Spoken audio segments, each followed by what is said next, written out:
नमस्कार साथियों, आज हम पढ़ने वाले हैं निरक्षीय स्थिति के बारे में और इसके व्यंजक के बारे में। तो आइए शुरुआत करते हैं। निरक्षीय स्थिति क्या होती है कि वह बिंदु जहां पर विद्युत क्षेत्र की तीव्रता ज्ञात करनी है यदि वह द्विध्रुव के लंबार्धक पर स्थित हो तो इसे निरक्षीय स्थिति में कहते हैं। एक बार रिपीट कर लेते हैं। वह बिंदु जहां पर विद्युत क्षेत्र की तीव्रता ज्ञात करनी है यदि वह द्विध्रुव के लंबार्धक पर स्थित हो तो उसे निरक्षीय स्थिति में कहते हैं। आइए देखते हैं इसका व्यंजक किस प्रकार ज्ञात होता है। देखिए, ये यहाँ पर एक द्विध्रुव है जिसका नाम है ए बी। इसके बिंदु ए पर प्लस क्यू आवेश रखा है, बी पर माइनस क्यू आवेश रखा है। इसका जो मध्य बिंदु है वो है ओ। अब यहाँ लिखा है कि लंबार्धक पर, तो इसका मध्य बिंदु से लंब खींचा हमने, ये इसका हो गया लंबार्धक। अगर इस लंबार्धक पर किसी जगह कोई बिंदु हो जहाँ पर विद्युत क्षेत्र की तीव्रता ज्ञात करनी हो तो उसको निरक्षीय स्थिति में कहते हैं। इसके लंबार्धक पर हम यहाँ पर एक बिंदु ले लेते हैं इस जगह। इस बिंदु का नाम है मान लीजिए P। इस P पर हमें विद्युत क्षेत्र की तीव्रता ज्ञात करनी है तो इसे कहेंगे हम निरक्षीय स्थिति में। आइए शुरुआत करते हैं। यहाँ देखिए, इसका एक वर्णन लिख देते हैं छोटा सा हम स्टेप फर्स्ट में। क्या लिखेंगे कि माना AB एक विद्युत द्विध्रुव है जिसके बिंदु A पर क्या है, बिंदु A पर प्लस क्यू एवं B पर माइनस क्यू आवेश रखा है। इसकी प्रभावकारी लंबाई क्या है, तो इसकी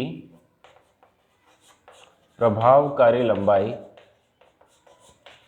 लंबाई मान लेते क्या है, 12 है। कितनी है, 12 है। आगे देखिए, माना इसका मध्य बिंदु O है, उससे R दूरी पर कितनी दूरी है इस P की, R दूरी। ये यहाँ से लेकर यहाँ तक की जो दूरी है ये कितनी है, P। तो यहाँ लिख देंगे हम इसके मध्य बिंदु O से R दूरी पर एक बिंदु है,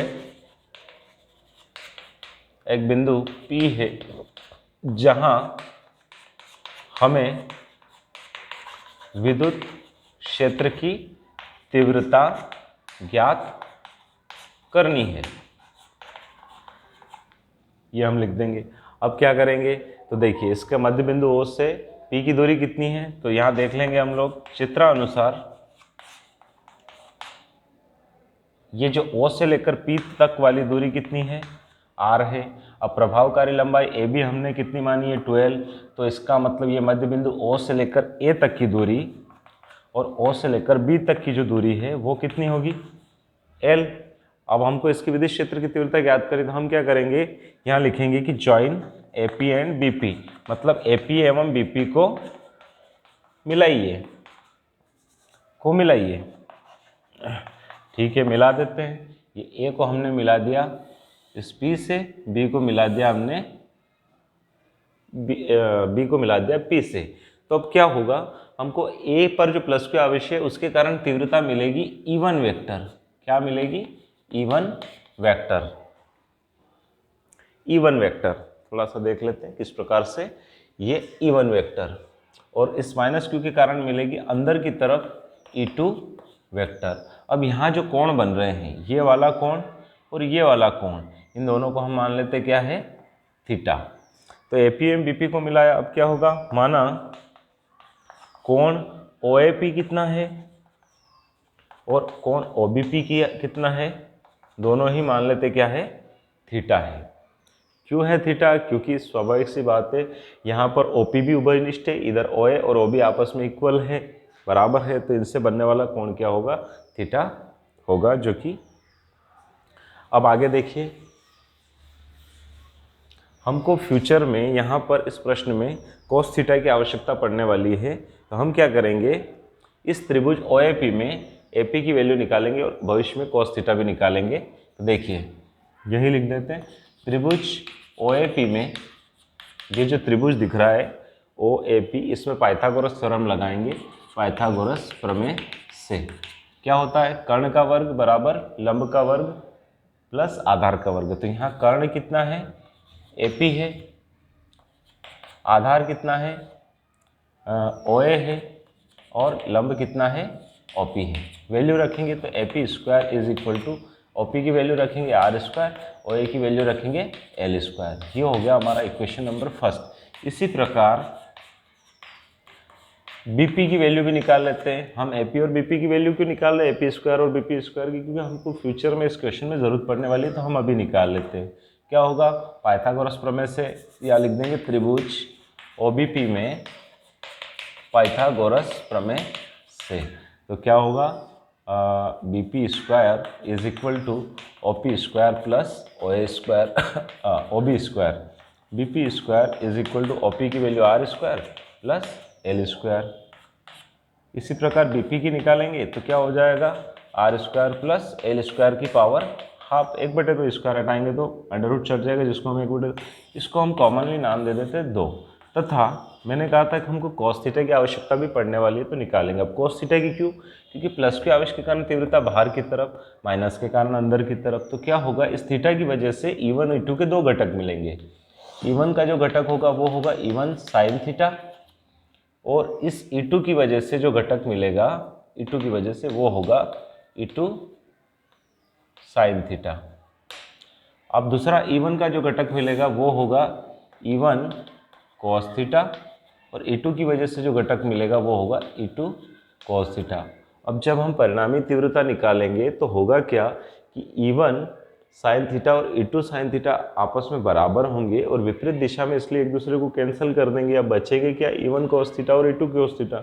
ये एक ही दिशा में तो ये जुड़ जाएंगे और विद्युत क्षेत्र की तीव्रता आएगी, इसलिए हमको कॉस थीटा की जरूरत पड़ने वाली है, तो वो निकाल लेते हैं हम लोग। तथा कॉस थीटा का जो फॉर्मूला होता है वो होता है आधार बटे कर्ण। कॉस थीटा आधार तो है OB, कर्ण है BP, तो हमारे कॉस थीटा की वैल्यू क्या आ जाएगी, OB की वैल्यू तो L और BP की वैल्यू कितनी है यहाँ पर इक्वेशन 2 से, R square plus L square की पावर हाफ। इसको नाम दे देते हैं हम 3। तो हमको 1, 2, 3 में जो वैल्यू मिली इनका हम फ्यूचर में यूज़ करेंगे। तो अब देखिए अपना स्टेप 2। स्टेप 2 में क्या करेंगे, प्लस क्यू आवेश के कारण P पर तीव्रता निकालेंगे। तो यहाँ लिखेंगे प्लस क्यू आवेश के कारण P पर तीव्रता। हम पहले कह चुके हैं प्लस क्यू आवेश के कारण तीव्रता कितनी होती है, E1। फॉर्मूला होता है उसका 1/4πε0 Q अपॉन दूरी का वर्ग। दूरी क्या है, प्लस क्यू से इस P की AP square. E1 equal to 1/4πε0 Q upon AP की वैल्यू यहाँ से रख देंगे, R square plus L square. फिर अब स्टेप 3 ले लेते हैं, उसमें हम क्या करेंगे, माइनस क्यू आवेश के कारण तीव्रता निकालेंगे। तो स्टेप 3 यहाँ लिख देंगे माइनस क्यू आवेश के कारण P पर तीव्रता वो कितनी होगी, मान लेते हैं E2, जो कि हमने डायग्राम में दर्शाया। फॉर्मूला उसका 1/4πε0 Q अपॉन में दूरी का वर्ग। दूरी क्या है, माइनस क्यू से BP और इसका वर्ग। अब इक्वेशन 2 से इस BP की वैल्यू रख देंगे, 1/4πε0 Q अपॉन BP की वैल्यू क्या है इक्वेशन 2 से, R स्क्वायर प्लस L का स्क्वायर। ये हो गया हमारा इक्वेशन 4, और ये वाला इक्वेशन हो गया हमारा सॉरी ये 4 हो गया, ये 5 हो गया। अब देखिए आगे स्टेप 4 में आते हैं। चूंकि E1 किसके बराबर है, E2 के। देखिए ध्यान से, E1 की वैल्यू और E2 की वैल्यू आपस में इक्वल है, दोनों आपस में बराबर है, इसलिए इस P पर परिणामी तीव्रता कितनी होगी, परिणामी तीव्रता E is equal to E1 cos theta plus E2 cos theta. वापस आते हैं हम लोग डायग्राम पे। यहाँ मैंने आपको पहले ही बताया था कि E1 और E2 के 2 घटक मिलेंगे, E1 साइन थीटा और E1 कॉस थीटा। E2 के मिलेंगे E2 कॉस थीटा और E2 साइन थीटा। अब E1 और E2 आपस में बराबर है, इसका मतलब E1 साइन थीटा और E2 साइन थीटा भी आपस में बराबर होंगे, बराबर है और विपरीत दिशा में, तो एक दूसरे को कैंसिल कर देंगे। बचेंगे क्या, E1 कॉस थीटा और E2 कॉस थीटा।